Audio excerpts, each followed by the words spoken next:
Alright, so here I've just put a grid to displace. This is the only thing in the scene that you should see, just this displacer tool bucket. If you double click on that, you'll hop inside, and then you should really just concern yourself with the stuff right here.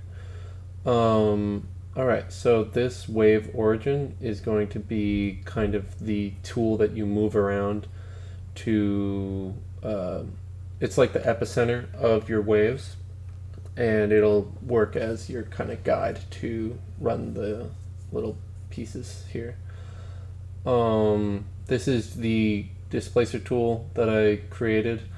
I've pushed all of these little options out to the outside. So here we have the fall off, which is linear. You can change it.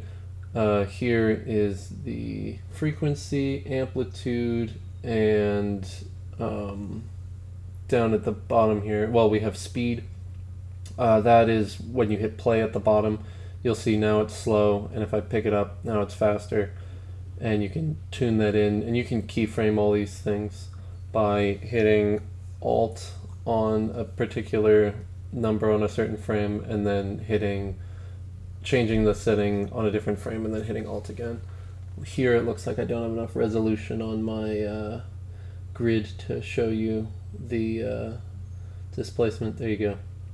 I just made a bit more. You said that you were going to work with some photo scanned assets, so I'm assuming that there's going to be a lot of quality, or it's going to be a high poly mesh. So here is the fall off. I made a little ramp here so that you can change the fall off, and as you saw just before, I was editing the wave shape on the top ramp. Yep, there I am again, editing the wave form. So you can, if you want, you can use this and input a little wavelength for whatever frequency you want to do, and create your own form. So here I have the fall off going there. This is the this is to disrupt the noise. Basically, I have a separate noise running underneath, and I'm multiplying the two, and you can create all kinds of distortion with this. This would be good to just like offset your existing frequency a little bit, make it so that it's a little less perfectly round and stuff like that. Yeah.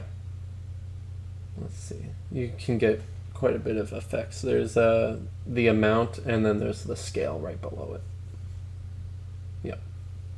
And when you don't need it, just set the distortion to 0. Alright, so in this first input here, I have the grid coming in, right?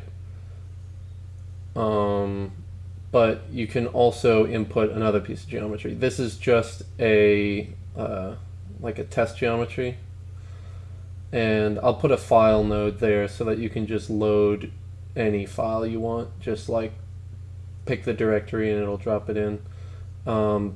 This is using the origin of that point, but you can also, oh yes, I forgot, there's some boxes that I put up here. Reverse visualize is basically adding like a color to the area to show fall off and the waves a little clearer, so that you can see what you're doing a little better. And then at the top here, I have a center tool, which basically says, instead of using the origin that point that you can move around is, just use the center of any object that's in the first input. So here I have that dinosaur, or the rubber dinosaur test geometry that comes with Houdini, and I can just put in that 3D object there. I'm going to make this a little more subtle so that you can see how it actually works, and I'll set this guy up so that you can see how to like work with this. Oh, I accidentally deleted the node. It's back. You can get rid of those points there by either right-clicking on them and hitting delete, or by just clicking on them normally and then hitting the delete button on your keyboard. Here I'm going to move the origin, if you're hovering over, if you select the origin in the node network on the right and you go into the menu on the left and it's not showing up, you can either hit enter and it should show up, or you can, on the very left side, there's a bunch of different tools and you should be able to, right under the lock on the left side, there's a little armatures button that you can click on, and then you can get that little tool to move it. So here's the waves working on the geometry. You can see it's displacing it in 3D space. Basically, I'm using the normals to displace this. So I add normals inside of there, so you don't have to worry about your object coming in with normals. But basically, I'm using the directionality of the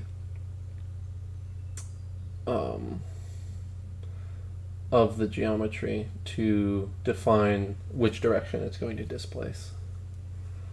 Yeah, so here I've set, if you saw there on the right, there's in the little cogwheel settings drop down, there's some basic auto sets that you can run through to get that like perfect little wave or the linear slope or anything like that.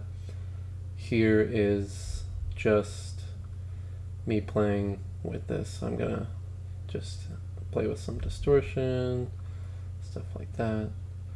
And yeah, that should be the tool. Pretty much everything. So yeah.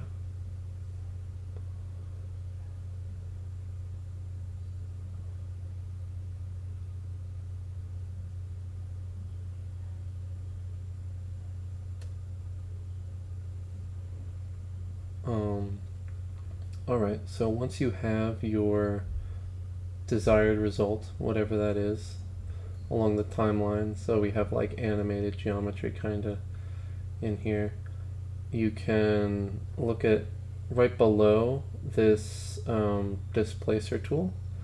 There is a null, which is says out geo, which is this one right here. Yeah, you can hit the display tag, which is the blue little thing. So here is a ROP FBX. So basically you can write your animation to an FBX over a frame range. So you can create a new directory if you want. So right now it's just saving to wherever this Houdini file is saved, and it's gonna save it out as an FBX and all that. But if you want to, you can save it to any directory that you want. So if you hit that little tab on the right side with the little white box and the arrow, you can type in, you can go and find a directory that you want. There it is. It seems to have only recorded this window, but you can type it in, and then at the end of the thing you just have to type .fbx so that it saves it in the right place. Here, what I'm gonna do, oh yeah, here you just hit save to disk at the top and then it does it. So here, this is the ROP Alembic, which is very similar to the FBX, but it generally is a little faster at recalling the information than an FBX, and also at render time it's a bit faster. So it's almost the same node, you just have to put .abc at the end. So I'm just literally copying the directory from one side to another and then typing .abc as opposed to .fbx at the end. And yeah, then you would just hit save to disk and you'd have your Alembic file. I know that you said you're using 3ds Max, so I'm not sure about the integration for Alembics versus FBXs. I know it does FBXs just fine. Alembic is a bit of a newer file type, so I would try it, and if it doesn't work, just use the FBX.